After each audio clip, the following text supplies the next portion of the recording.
To celebrate the release of the Gothic 1 remake, we're going to play the original. Not because I think the remake is bad, I haven't really played all that much of it, but because I've been sitting on this footage for a few months, and this run was so obnoxious that I can't justify not making a video with it. The struggle needs to serve some purpose.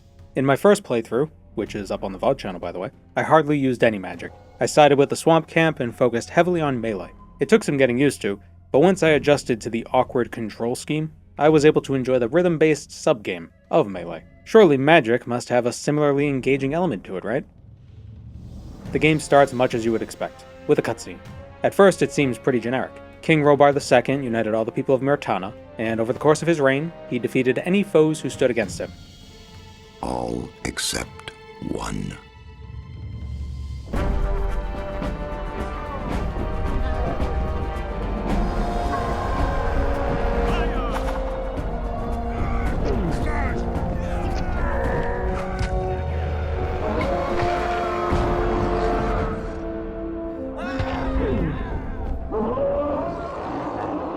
The orcs. Oh no, orcs versus humans, wow. But here's where it gets a bit novel. To defeat the orcs, his armies required special ore, and to gather that ore, rather than paying laborers, instead he turned to slavery. Anyone convicted of a crime, no matter how trivial, was sent to the mines of Corinus. And to ensure no one escaped, the king had his mages create a barrier over the entire valley. Things went awry, and the barrier ended up being a little bit too big, trapping the mages inside with the prisoners. One thing led to another, the prisoners took over the colony, and now the king must barter with them to get the ore he needs. Also, that woman being sent in, you know why. She seems like she'd come up at some point, like she'd be a significant character. Nope, she's just a victim, wordlessly setting up the world we're in. Anyway, here's where we come in. We've been sentenced to the colony, but before being chucked in, we're given a message to bring to Archmage Zardus. Very well, I'll take your letter. On one condition.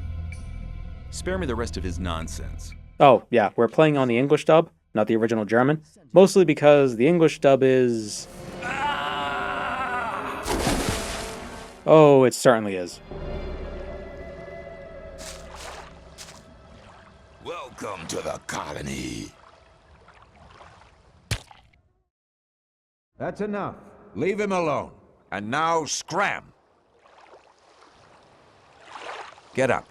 This is Diego, a member of the welcoming party here in the colony, and he comes with a bit of advice. If we want to stay alive, we should keep our mouths shut about that letter. The mages pay their couriers well, and someone other than Diego may not have been so kind. Getting access to the fire mages won't be so simple though. They're all within the inner fortifications of the old camp, and no one gets in without Gomez's say-so. Diego recommends we talk to Thoris, the castle guard, and see what we have to do to earn access. The first thing you'll notice as soon as you're given agency is how goofy the jump animation is.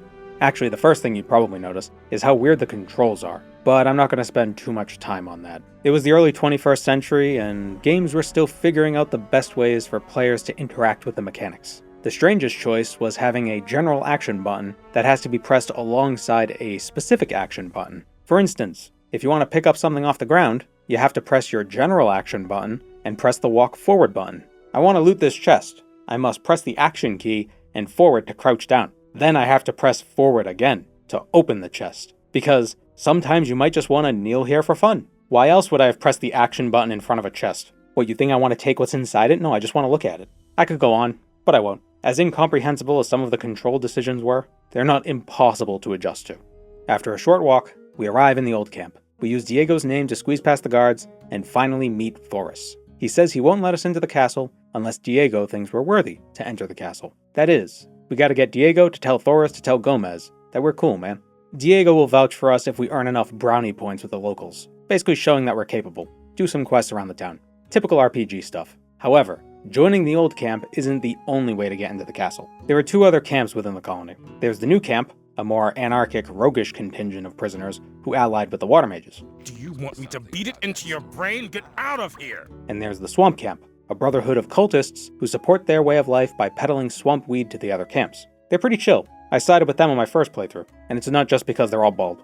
We have no real choice other than the old camp though. We need access to the fire mages if we want the best magics in the game, and we get access to magic sooner than if we went with the other options. There are scrolls available, but those are incredibly limited, mostly because they aren't cheap.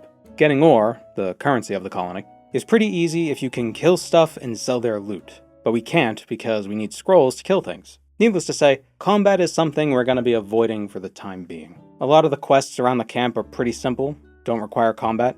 Things like buying a sword from Fisk and bringing it to Whistler. But even when we earn enough brownie points, we won't be allowed into the castle. Diego will still refuse us. We gotta be level 5 first. Not an easy task when most of the XP in this game comes from killing stuff. You see the conundrum. To get XP, we need to kill stuff. To kill stuff, we need magic. To get magic, we need to join the Circle of Fire Mages. To even talk to the Circle, we need to get into the castle. And to get into the castle, we need to get a bunch of XP. Well, I have a plan. A plan which, in hindsight, is more tedious than it needed to be. Our first chunk of XP will come from an escort quest. A merchant from the new camp, Mordrag, is cheating some of the old camp's men out of their ore, and Thoris would like us to get rid of him. There are a couple ways of handling this, but the easiest way is to ask him to lead us to his camp. Not only does that get him out of here, satisfying Thoris's quest, but we'll also have a strong companion who will help us kill the hostile creatures on the way to the new camp. Anything that dies near us grants XP, even if we don't so much as try to throw a punch. It's easy XP that costs us nothing.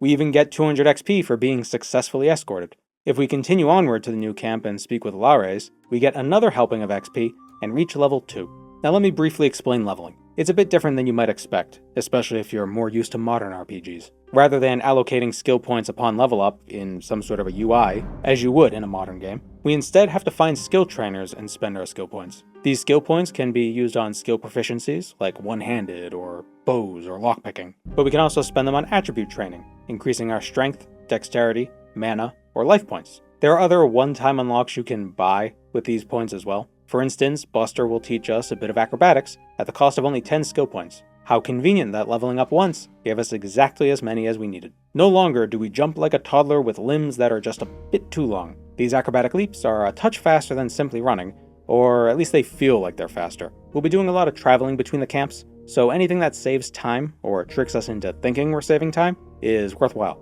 Before leaving the new camp, we want to complete whatever easy quests they have to offer. Bal Kagan, an emissary from the swamp camp, is here to sell swampweed, but not everybody here has had a taste. Kagan would like us to go around the camp and give out freebies. If we deliver 10, he'll give us 100 nuggets of ore, put in a good work at his camp, and give us some spell scrolls. There's no trick to handing out the weed. Everyone's willing to take a free sample, although we get 10 gold for each delivery, so whatever. It's supposed to be free, but we get paid for it. Along with the money, Kagan offers us 3 of the following scrolls: Fist of the Wind, Charm, Telekinesis, Pyrokinesis, and Sleep. We take one of each except Telekinesis and Charm. A mage at the new camp, Cronus, also sells spell scrolls, but they ain't cheap, so we're not really in a place to buy a whole lot of them right now. He sells spell runes too, but unlike magic scrolls, you need to have attained a specific rank in a circle of magic to use them.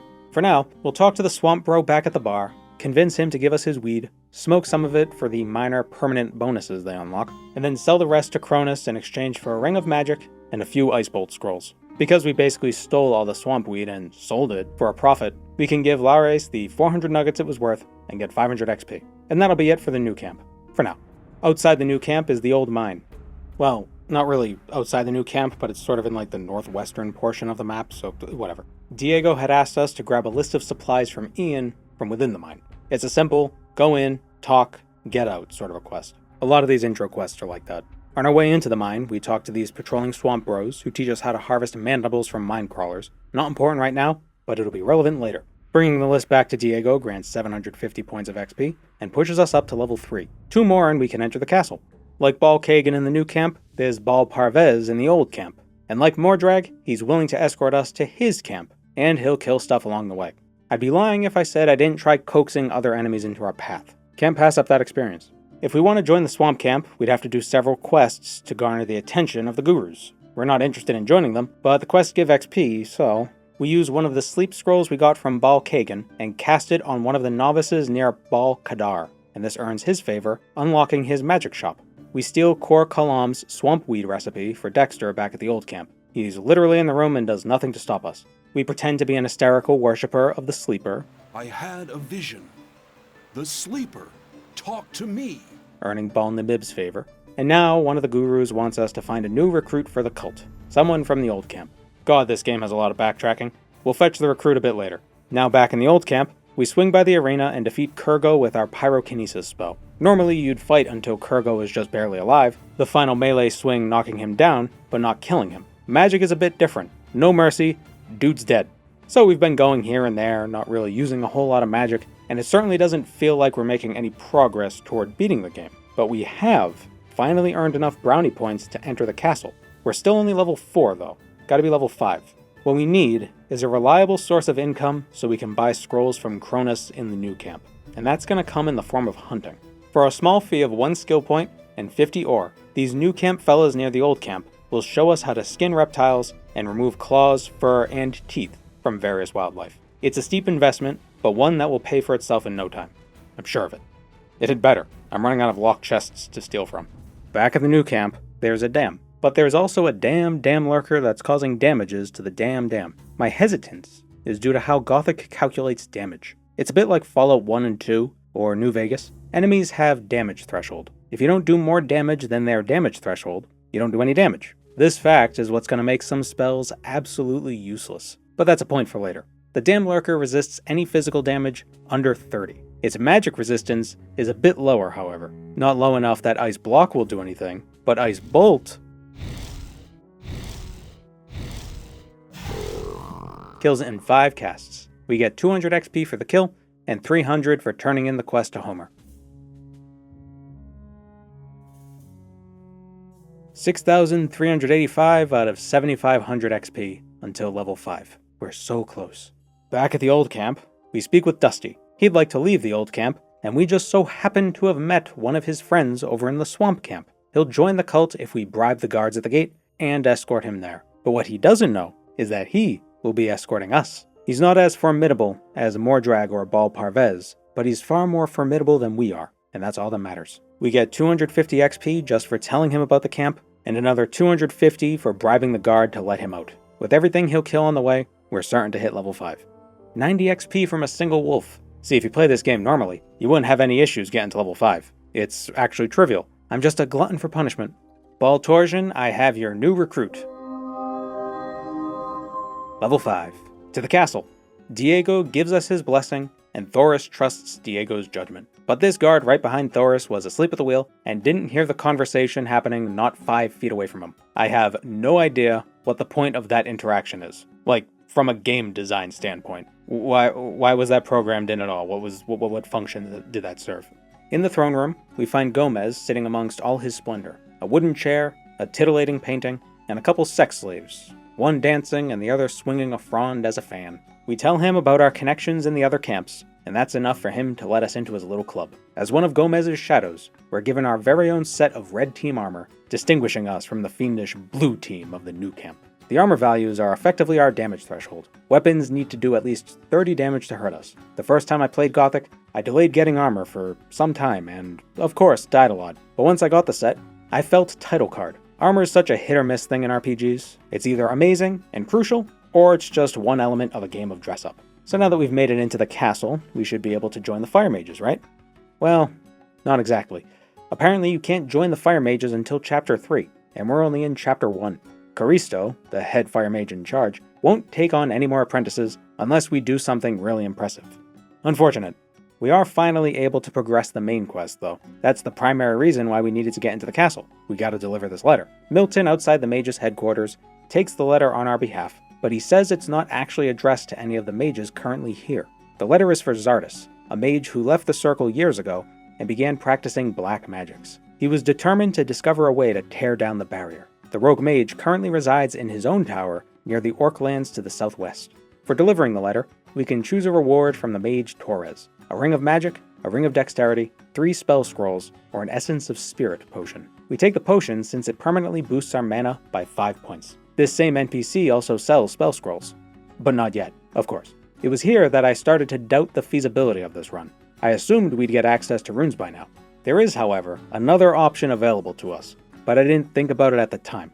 It's related to golems. If you know, you know.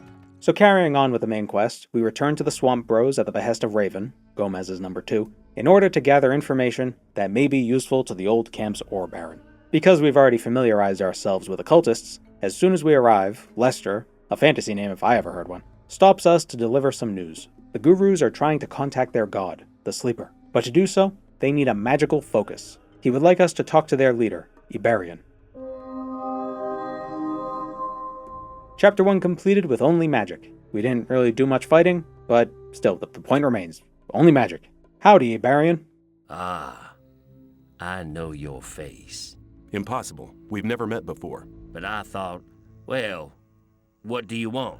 And people say the Polish dub is the best. Ibarian sent the novice Nyrus out to fetch the focus, but he's yet to return, so we gotta find him. The name Nyrus should sound familiar if you played the Gothic Remake demo. It's called the Nyrus Prologue because you play as the guy we're about to kill. I mean the guy that went missing and is totally fine. I'm searching for the focus. Unfortunately, you're too late for that. I've already found it. And I'm keeping it for myself. The Sleeper talked to me last night and made me his only tool. Now I'll only serve the Sleeper. No more Templars or Gurus. Only me alone. Die! Gnarly, dude.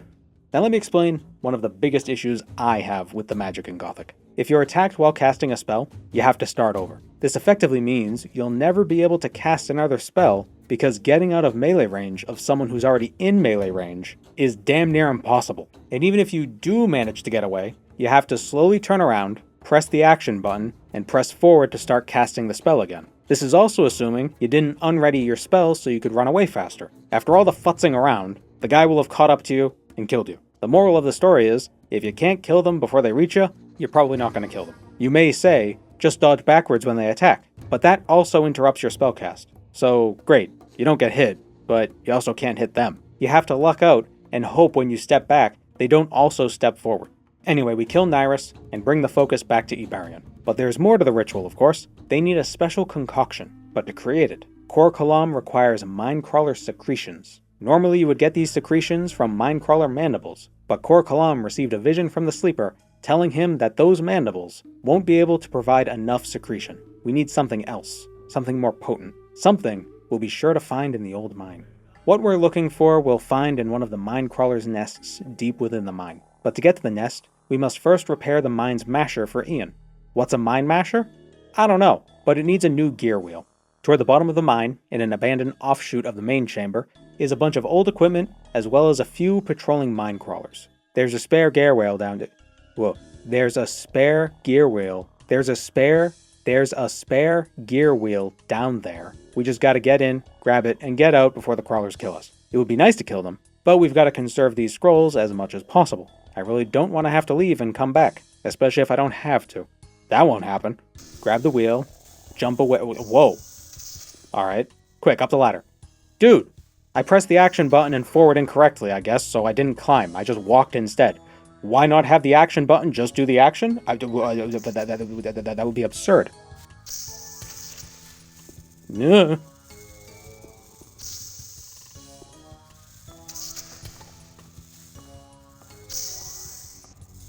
Whew. Ian takes the gear and says we can go to Asgan and tell him everything is gonna be fine. This will signal to him it's okay to open the gate. But before running into the fray, we meet up with Gorna Kosh and Gorna Vid, two visiting Templars from the swamp camp who are here on a similar mission as us. They won't come into the closed off part of the mine, but they will help clear out the swarm near the beginning.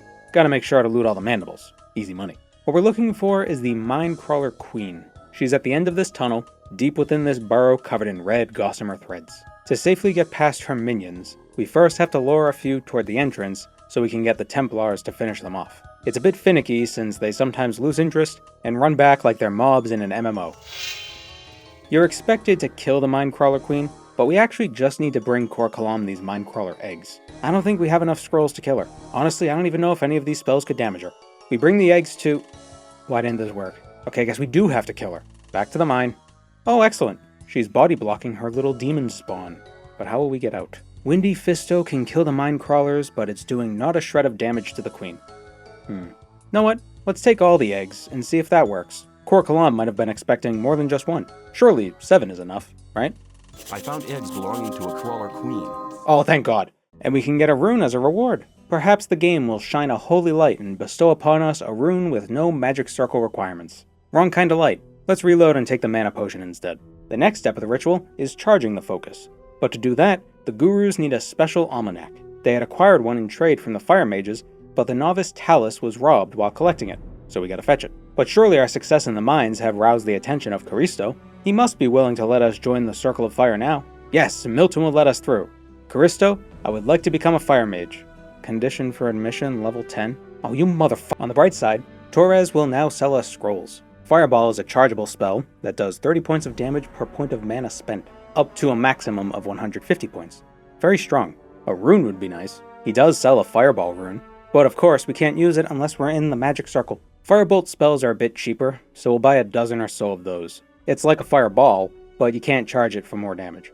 After a bit more wandering through the wilderness, we return to the swamp camp where Talus, the novice who lost the almanac, offers to escort us to where the almanac was taken. Why doesn't he just get the almanac if he knows where it is? Because it's in a cave guarded by an assload of goblins. These Firebolt scrolls we bought don't do a damn thing to these little bastards. The Fireball might have been able to clear a few out, but we can't be sure, because I'm not going back to get them. What if instead we just throw ourselves at this problem over and over again until we luck out?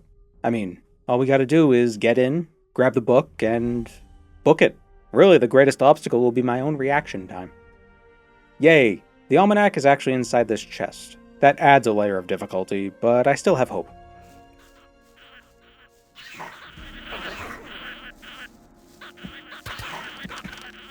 Got it. Run, stupid! Game inputs are subjective things.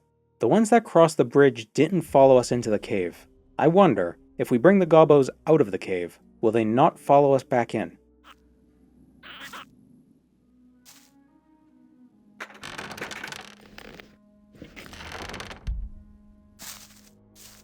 That actually worked. Wow. Oh geez, they're coming back. Heal up quickly, save, and get running.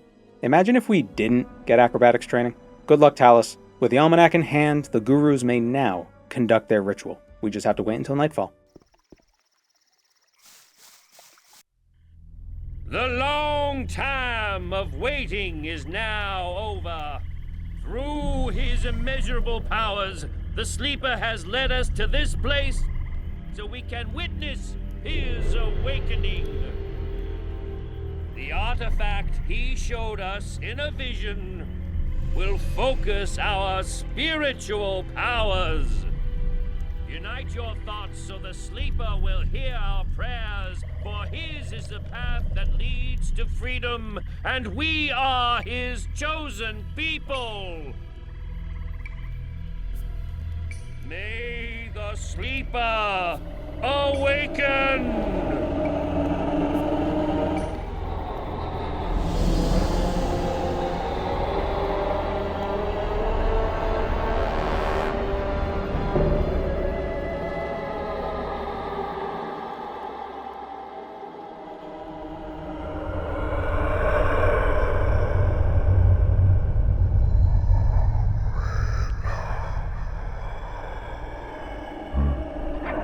Work.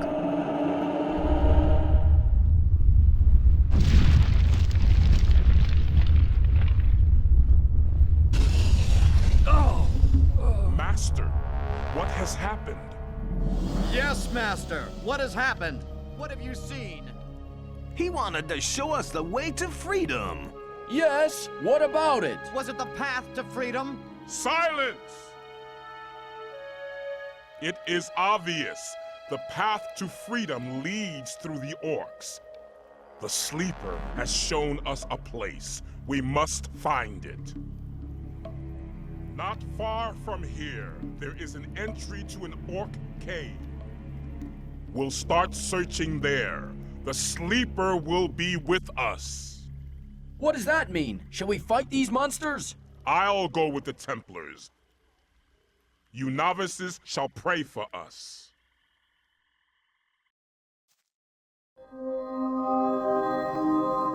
We've made it to Chapter 3. Did you enjoy the acting in that cutscene? Iberian is dead or dying or whatever. The vision was too vivid. So our next task comes from Kor Angar. In the vision, there was an orc in a cave. Somewhere near here is an orc cemetery within a cave. Several Templars have already gone to investigate. Kor Angar would like us to meet up with them and assist with whatever we may find within. Orcs are coming up, and I don't think we can get by with the scant few scrolls. So here's what we're gonna do. It's something we should have done ages ago.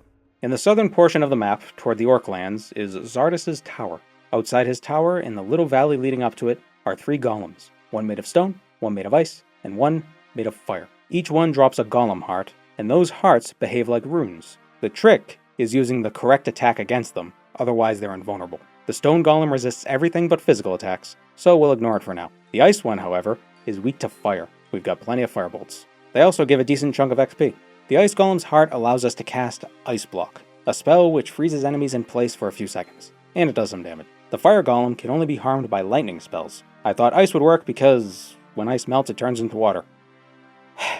We go all the way back to the new camp, buy a few shock spells, walk all the way back to Xardus' tower, and kill the fire golem.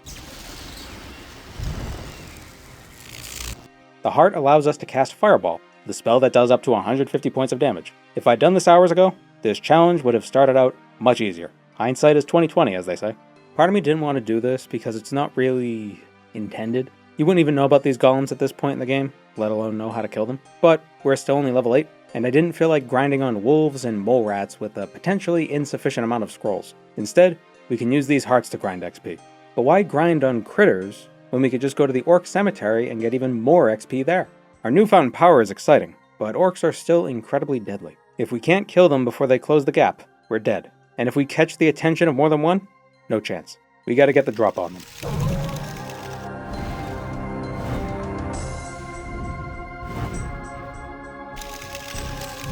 What the hell?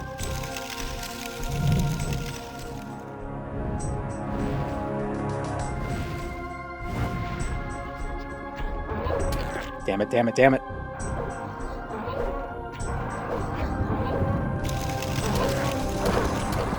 This shit's gonna happen constantly. I guess this breaks immersion, but I really like that there's no carry limit in Gothic. I'm free to loot every single weapon, potion, and random piece of bric-a-brac that isn't nailed down. Then I could take it all to a vendor and trade them for potions. Potions which also weigh nothing, so we can carry as many as we want, integer limits notwithstanding. Making progress through these caves is slow, but simple enough. The orc scouts die in just a few spellcasts. Eventually we run into Bal Lucor, the only swamp bro who came here who's still alive. You may think he'll be a useful ally, that he would help fight the upcoming orcs, but you'd be wrong. He does a whole lot of nothing. He helps with the puzzle, I guess, by providing occasional color commentary. The puzzle isn't really a puzzle though, it's more of a scavenger hunt. We run around the caves looking for pieces of paper like it's 2012 and we're in a dark forest, and once we find both halves of the spell scroll, we take them to the cave's main chamber, the one with the tough orc warrior, and wait for Bal Lucor to stop glitching out. He was supposed to initiate this dialogue in the main chamber, but whatever. The scroll is a teleport scroll. It teleports us like 10 feet forward, through this wall. We're lucky the other side of the wall didn't have more wall. We turn the winch, letting Bal Lucor into the corridor, and lead him to the dais, which, sadly, doesn't contain whatever the hell Lucor was looking for. No, this can't be true. There's nothing here but dust and bones. In a tomb? I can't believe it. No! Master, speak to me.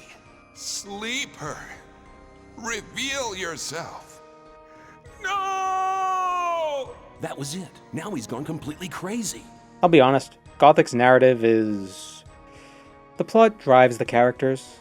The characters don't drive the plot. Lucor is very weak, but man is he a pain in the ass to deal with. Even weak attacks interrupt spellcasting, so the fight is a lot of freezing and running. The Chain Lightning spell does good work. It more or less stun locks enemies as long as we have enough mana to keep casting. Okay, why aren't you dying? Can Chain Lightning not kill? Do I need a fire? Oh, cool. The game's a cheating asshole, love it. Now that he's dead, we inspect the dais and find the Sword of Death. So much for it just being dust and bones. We were gone for who knows how long, and they didn't bother putting Iberian's unconscious body in a bed or something. They just left the poor bastard out in the elements. I think the swamp weed might be laced with something. In an effort to rouse Iberian back to life, Korangar sends us out to the swamps to collect 5 helpings of healing herbs. It might have been wise to do this immediately after the guy collapsed, but you know what they say, the best time to plant a tree is 20 years ago. The second best time is today. He's dead. Before dying, Iberian told Korangar that the Sleeper is not what they believe him to be. The Sleeper is actually an ancient demon, and with that revelation, the entire camp turned their backs on the god they were just worshipping like 24 hours ago. I don't know how committed they were, I think they just liked the swamp weed. Korkalam ain't buying it though. He and a few Templars left the camp in a rage, determined to find their own way to the Sleeper. So the Sleeper ain't gonna help us get out of here. Our only hope now is the Mages of Water and their ore explosion plan. They've been amassing a huge quantity of ore, and with the raw magic held within, they plan on blasting the barrier apart from within. Whether it works or not remains to be seen, but they'll need the almanac and the focus in any case. Good thing Kor Kalam left them behind in his hut. Koranger also gave us a teleport rune before we left, so we no longer have to walk across the entire map just to return to the swamp camp. Better late than never. It should come as no surprise that we surpassed level 10 over the course of this whole orc cemetery thing, so we can officially join the Mages of Fire. Follow me to the Hall of Magic. We are not that far of a walk. To ordain a servant. Now take the oath of fire. I swear by the might of the gods. I swear by the might of the gods. I swear by the force of the holy fire. I swear by the force of the holy fire. That my knowledge and my deeds from now on and forever shall be one with the flame. That my knowledge and deeds from now on and forever shall be one with the flame. Until my body shall return to the realm of Beliar, and the fire of my life be extinguished. Until my body shall return to the realm of Beliar, and the fire of my light be extinguished. Really lulled us into a false sense of security with those first two lines, Karisto, damn. Being a mage gives us new clothes which, for some reason, provide more defense than actual armor, even against physical attacks. Because we hardly spent any of our skill points up until now, we can quickly jump through the magic circle ranks. The first circle costs 10 points, the second costs 15, third 20, and the fourth 25. That's it for now. Our remaining 10 skill points we'll spend on 10 extra points of mana. Let's buy some runes. Healing could be handy. It's actually more overpowered than you might realize. We'll talk about that later. And Storm of Fire, a fourth circle spell that's basically a supercharged fireball. It does 50 points of damage per point of mana spent, with a maximum mana cost of 10. It's also an AoE spell. It ain't cheap, but it's worth it. Torres, like all merchants, also buys anything, so we can give him all these useless orc weapons in exchange. Off to the water mages. Iberian, the leader of the sect camp, is dead. What? How could that happen? The Brotherhood performed a ritual, invoking their god. It seems the mental strain was too much for Iberian. Also, we left him out in the swamp for a few days. The gurus have recognized that they're praying to an evil archdemon. All of a sudden, they now think their sleeper is a demon? I think a narrative beat is missing here. Iberian sees a vision, we go to the orc cemetery, Lucor goes crazy, and now we're certain the sleeper is actually an archdemon. I think the idea is while we were gone, Iberian managed to explain all this to Korangar, but it still feels like a plot hole. Regardless, this is information we need to share with Satyrus, head water mage. Gotta buy a couple runes from Cronus first. Ice Ball and Ball Lightning. Ball Lightning is like Fireball, but lightning instead of fire. And it comes with a brief stun. Because of the bad news coming out of the swamp camp, Satyrus thinks it prudent to redouble the ore explosion plan, but we first need to retrieve the 4 other foci used to erect the barrier. He gives us a map of the focus locations, and a teleport scroll to bring us back to the camp. He also suggests we speak to Riordan if we want to read the Percy Jackson series, or if we need potions for the journey. Riordan's name kind of looks like Rick Riordan. No wonder there's a demon in the valley. The barrier is a friggin' pentagram. Although you could probably turn any 5 points into a pentagram, as long as they're on a convex hull. We already got the easternmost focus, the one that surfer dude tried to kill us for. The second focus we'll be going for, the northernmost one, is the one I fear might be a hard roadblock. Diego's already here to help, but there's a few problems standing between us and the focus, he says. First are the goblins, but they die pretty quickly thanks to the AoE effect on this firestorm spell. Diego's arrows help too. The second problem is the troll. What you're intended to do is loot the shrink monster scroll from the dead guy here, cast it on the troll, and then kill it with ease. But we need that scroll for something else later. The question is, can we actually kill the troll without weakening it? If not, then we're gonna run into trouble later. Firestorm does do damage, but not much. Good thing we have Diego acting as a meat shield. Excellent. I think this was the last significant obstacle I was worried about, so the rest of this run should go off without a hitch. We won't have any problems whatsoever. Turn this wheel, get murked by goblins, encounter the most dulcet tones that could only come from a dying harpy, and finally grab the focus. That harpy screech is so familiar, but I can't place it. It sounds like something from a black and white film. It's got a crunchy quality to it, but not digital crunchy, analog crunchy, pre-70s crunchy. The next focus isn't too far from the new camp. In the southwestern portion of the colony, we run into Milton. He came here to do a bit of grave robbing, but there's a foul undead guardian holding the artifact he's got his eyes on. This tomb also happens to contain a focus. Convenient. Ever prepared, Milton brought a scroll of death to the undead. He, of course, gives it to us because he doesn't want to use it, I don't know.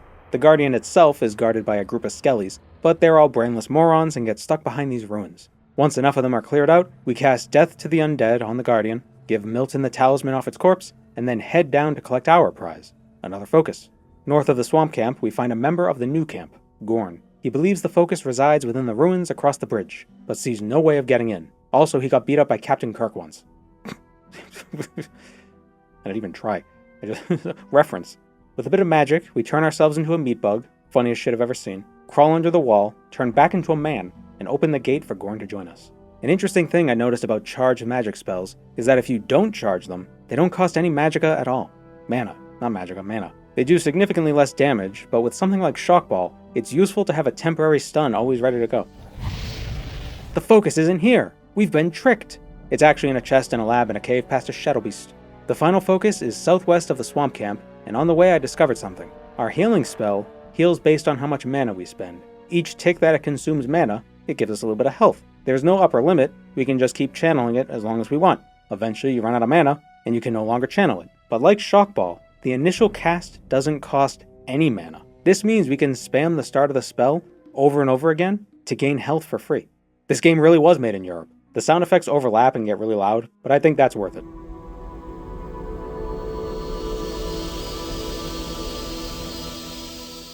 On our way up the mountain, we run into Lester, the guy who greeted us when we first entered the swamp camp. This whole quest is just a who's who of NPCs, huh? At the top of the mountain is a great manor, and Lester would like us to help him find a deed to the place. It's low-value real estate right now, but if this sleeper thing gets sorted, it'll be worth a fortune. Lester, property investor. We cut down all the harpies and skeletons until we stumble upon a chest containing the very document Lester was looking for. As thanks, he gives us a few magic scrolls. Telekinesis scrolls, that is. Pretty niche. What purpose could they possibly serve? Ah, well, the focus is inaccessible. We have no way of getting over to that, roof. But with telekinesis, we can grab the focus, drop it on the ground, and pick it up on our way out.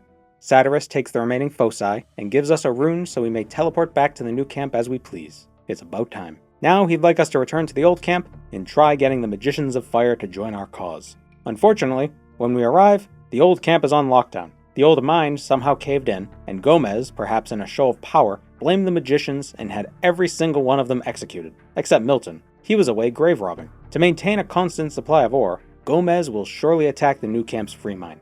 Satyrus is already aware of the attack on the mine, but what's more serious is the death of the Magicians of Fire. Without them, the water mage's plan to blow up the ore mound is, well, dead in the water.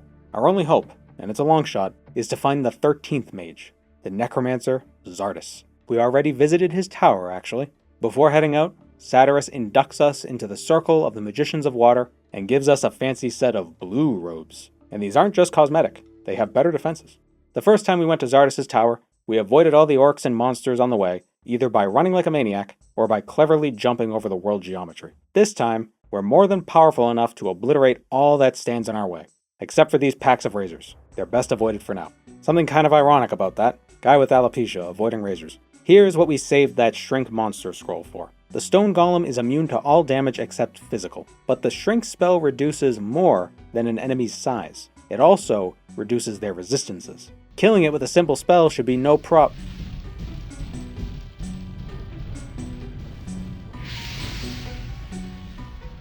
I think Frost should do it? We need a wind spell, don't we? We load a previous save, return to the swamp camp, buy a Fist of the Wind rune from the guru, walk all the way back to the Golem Valley, shrink the golem, then fist it to death. I also upgraded to the 5th Circle of Magic when I was back at the new camp. We gained nothing exciting.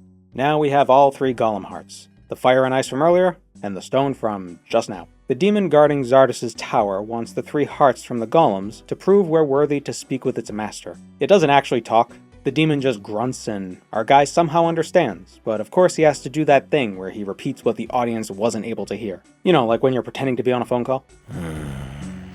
You want me to be silent? I have to talk to your master. Me? Unworthy? What kind of test? Just have the demon speak. What's the point of being cute? What, was the voice actor's delivery not good enough for Gothic? Come on. Zardis, local wizard who totally doesn't dabble in forces most profane, says the whole blow up the ore mound plan was doomed to fail from the start, no matter how many mages they had working on it. The bigger issue is the very thing that caused the barrier to grow far beyond the intended scope. We'll find our answers underground, beneath the Orc Town. But first, we have to meet with the exiled Orc shaman, Urshak. He may have some advice, and to make getting back here easier, Xardus gives us a teleport rune. Thank you, mage, for giving me this immediately.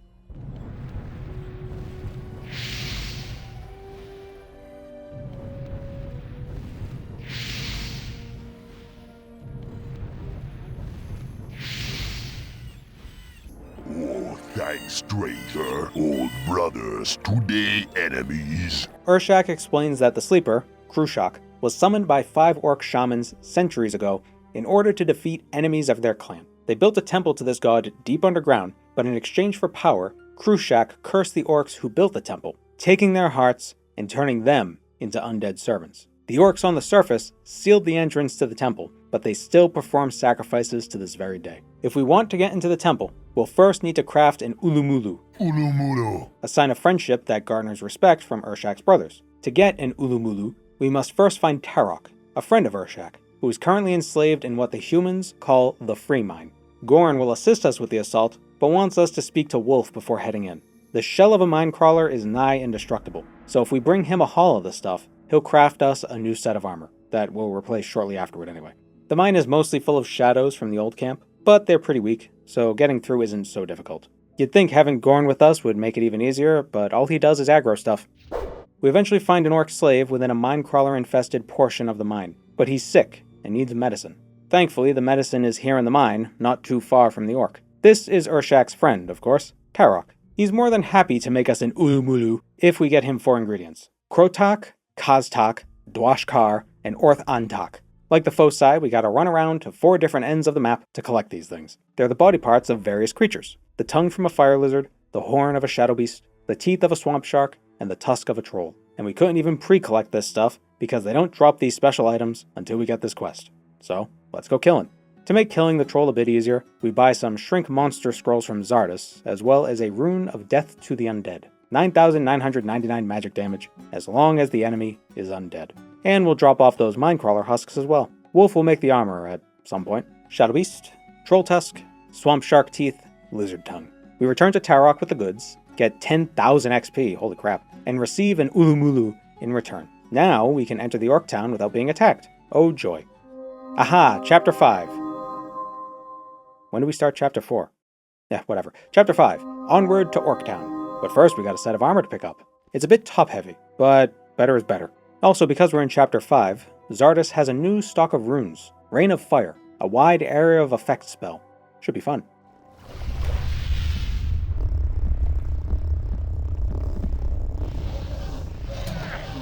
Why am I surprised that it sucks? It's literally doing nothing to these things. It's like the master spells in Skyrim. I don't know, maybe the razors just have high fire resistance. Onward to Orc Town. As you can see, there's quite a few orcs in Orc Town. If we didn't have an Ulu Mulu, we'd have to fight through every single one. But because we have an Ulu Mulu, we only have to kill these orc shamans gathered around the Holy Pillar so they don't stop us from taking their holy figurine. With the figurine in hand, we're able to descend into the bowels beneath Orc Town and enter the Temple of the Sleeper. This place is filled with skeletons of all kinds, but they're no match for our Death to the Undead rune. There are a lot of them though, so casting the spell can be a bit tricky, and the skeleton mage is immune to it for some reason. I don't know what it is, but something about this dungeon makes me think it was designed first, before anything else in the game. It's just so polished and cinematic. It feels like a Zelda dungeon, honestly. The way the puzzles present themselves and the way the camera moves, it's like they spent 80% of their time working on the last 20% of the game. And then once they finished it, they were like, oh, we're shipping tomorrow, we gotta do the rest. But they said it in German. Anyway, the goal of this dungeon is to find all the undead orc shamans and kill them for their unique swords. Each shaman uses a different kind of magic and is resistant to that kind of magic that they use. But we've got a wide array of spells to choose from, so it shouldn't be too tough. Mortal! You dare to disturb my peace? Prepare for the end! It remains to be seen whose end it's going to be, you worm-bitten meatloaf. The nameless hero is such a fucking dork. Why Death to the Undead doesn't work on these guys is anyone's guess. Come.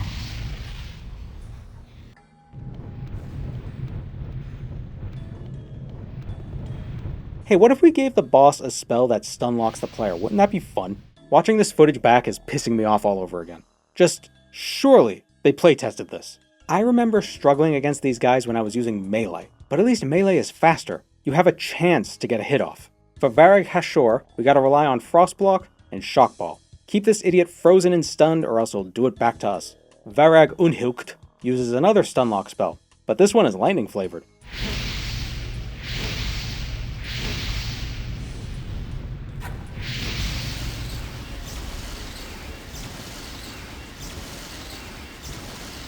Holy shit, this is obnoxious.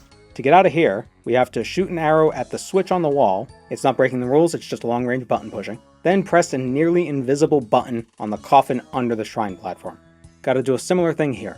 Not a single time in this game have we had to shoot an arrow at a button. How heartbreaking would it be if you had to climb all the way back out of here just to fetch a bow?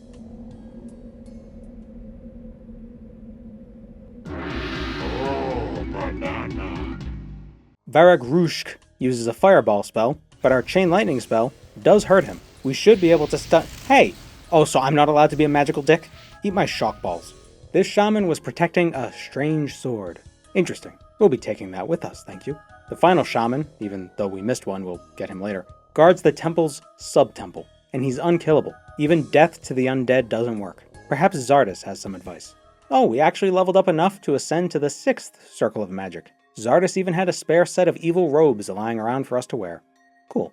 Anyway, Zardis suspects the strange sword we found, called Eurytziel, will be the key to defeating the Sleeper. There's a prophecy, because of course there is. We have a problem though. The sword isn't charged, and because of how old it is, it only has some kind of like mini USB port. Who even has those wires anymore? We're going to need a powerful source of magical energy and a special spell to transfer that energy into the sword. Zardis can fabricate the necessary formula, but where are we going to find a giant pile of power? What a mystery. While Zardis gets to work, we head over to his former tower to retrieve an important item. It's former because the idiot built it half underwater. What a maroon. Down here we find the ancient ore armor, the best gear in the game. Even better than our evil necromancer robes. Nearly 100 points of physical resistance. Pretty good. There's also an old camp teleport rune down here. Glad we're getting it at the end of the game.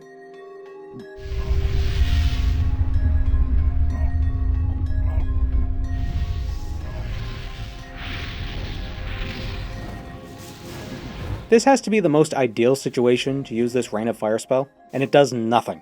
By the time we return to Zardis, he has the magical formula prepared. It will allow us to transfer the magical power stored within the new camp's ore mound into Eurytziel. We'll need a magician to speak the words, however. We can't do it. We aren't a magician.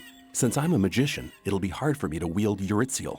There is a solution, but first you have to restore the blade's former powers. Then come back. Upon returning to the new camp, we're greeted by our old friend Milton. Glorious serendipity. A mage who isn't protective of the new camp's ore mound just so happens to be here at the new camp. Milton's a bro, and he's more than happy to help us.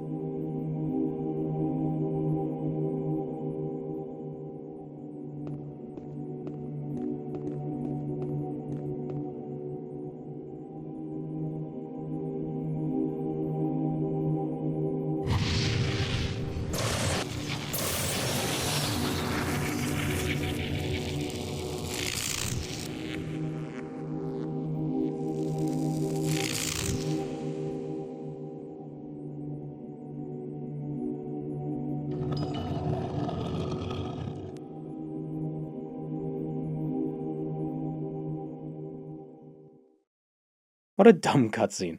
It even does the Looney Tunes pew thing. Unbelievable. The plain gray gem is shimmering bluish now. Shimmering. Because we're a mage and can't use swords too good, Zardis offers to rip the gem out of Eurytziel so that we may use it as a rune instead. I'm actually surprised this option exists. A lot of old RPGs love having a lot of viable builds, and then they just kind of hamstring you at the end of the game with like a specific thing you have to do. So if you're not spec'd into swords, you're screwed. But in this case, we're fine. With this rune, we should have no problem defeating the immortal shaman standing guard at the sub-temple. But we did miss one of the less immortal shamans, so we gotta deal with him real quick.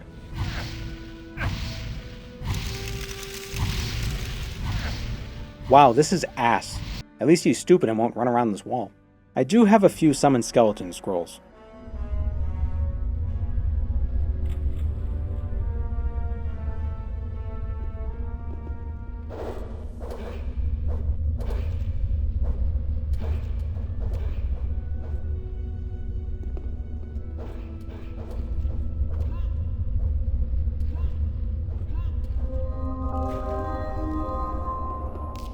I should not have slept on summons. God damn, that's probably the meta. Summon guys to tank hits while you cast from afar. I'm a dumbass. In my defense, there aren't any runes to summon creatures. And just to assuage anyone who says skeleton damage isn't magic damage, which is a fair argument, I reloaded and managed to kill the shaman with fire and ice. With Eurythiel's Wave of Death, killing an unkillable orc shaman is simple. All it takes is 1, 2, 3 casts, and you're done. But wait, there's more. We can use the Wave of Death spell to defeat immortal Templars further inside, and you can also use it to bake a cake, or julienne fries, and cut a boot in half for some reason. Those infomercials for knives were weird. We use all the orc swords as keys to open the gate blocking our path, and witness Zardus teleporting in from afar. All that work, and this prick could just teleport in. He says he deciphered the ancient texts on how to defeat the Sleeper. The 5 orc shamans each had their hearts placed in their own shrines. We must pierce each heart with the ancient blades the shaman carried. Only then may the Sleeper be banished from this world.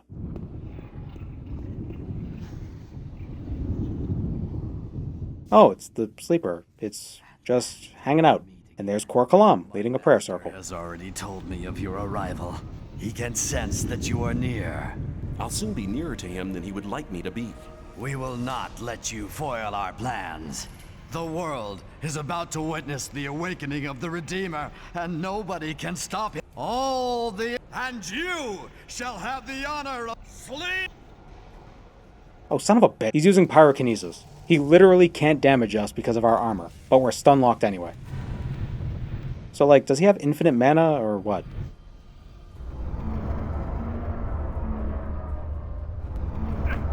Thank Enos, Eurythiel's Wave of Death can reach him from here. God, that is dumb.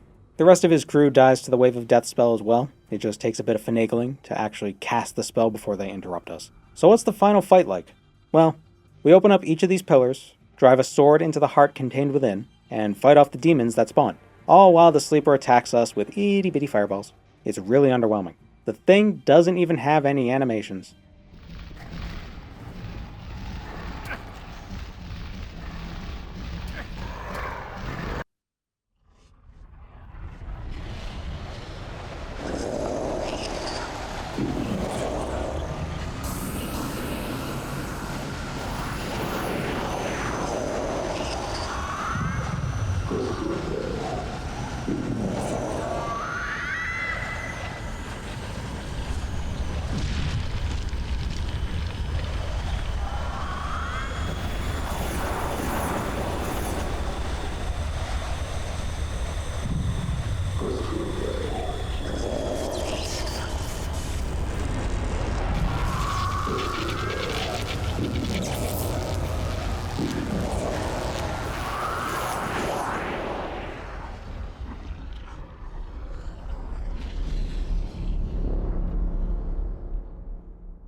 When the Sleeper was banished into his own dimension, I returned to daylight. The magic barrier had fallen. But for me, the adventure had only just begun. I like Gothic, but man does it have some glaring issues. And not issues you could sweep away because of budget or technical availability. Some of these problems are just weird design choices. But I can also appreciate Gothic for what it is and what it was trying to be. It means a lot to a lot of people, and I'm glad I got around to playing it. Thank you, ravenous Europeans, for constantly harassing me. I'll fight anyone who tells me the magic is good though.